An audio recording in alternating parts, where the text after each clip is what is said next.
Assalamu alaikum, chers frères et sœurs. Avez-vous déjà réfléchi à ce que signifient les pleurs après la mort? Est-ce une simple douleur humaine ou une révélation qui cache une sagesse divine?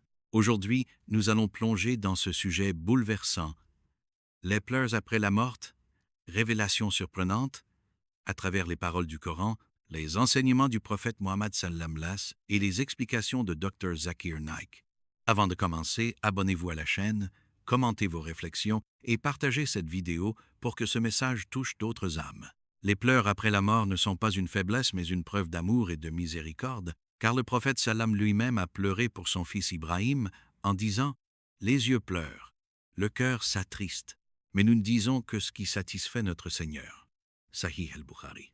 Et cette parole nous enseigne que les larmes sont une expression de compassion placée par Allah dans le cœur de ses serviteurs, une lumière qui témoigne que l'âme est vivante, sensible, connectée à la miséricorde divine, et pourtant Satan tente de faire croire que pleurer est une faiblesse, une rébellion contre le décret divin, alors qu'en réalité c'est une force spirituelle, une preuve d'humanité, une manifestation de la rahma, et cette vérité nous invite à réfléchir sur nos propres larmes. Sont-elles une faiblesse ou une force, une rébellion ou une soumission, une douleur ou une lumière? Et toi, as-tu déjà pensé que tes larmes pouvaient être une forme de miséricorde? Les pleurs des proches rappellent la responsabilité du défunt.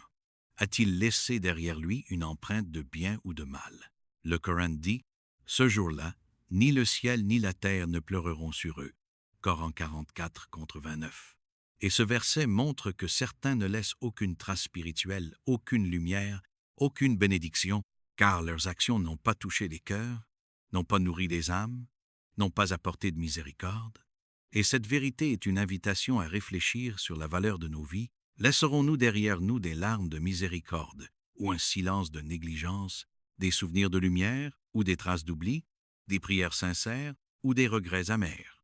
Tes actions laisseront-elles des larmes de miséricorde ou un silence de négligence?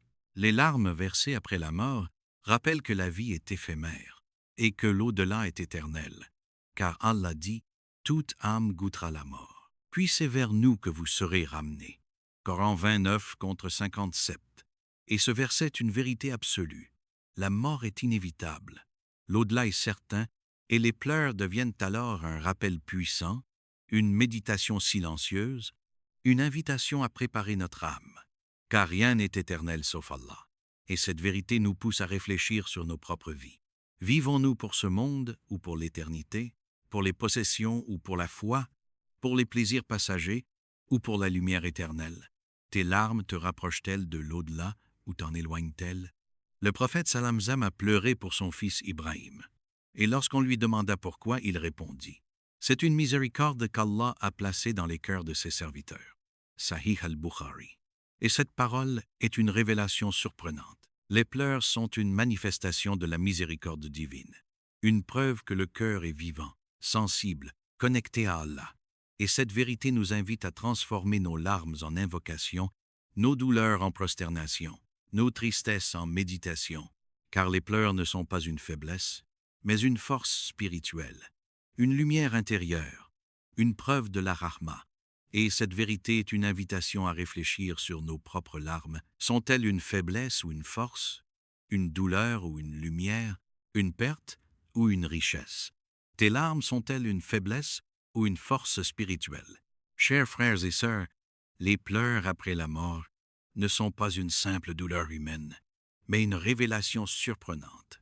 Ils témoignent de l'amour, rappellent la responsabilité, éveillent la conscience de l'au-delà et manifestent la miséricorde divine. Transformez vos larmes en rappel, en invocation, en lumière. Abonnez-vous à la chaîne, commentez vos réflexions et partagez cette vidéo pour répandre la sagesse islamique. Amin.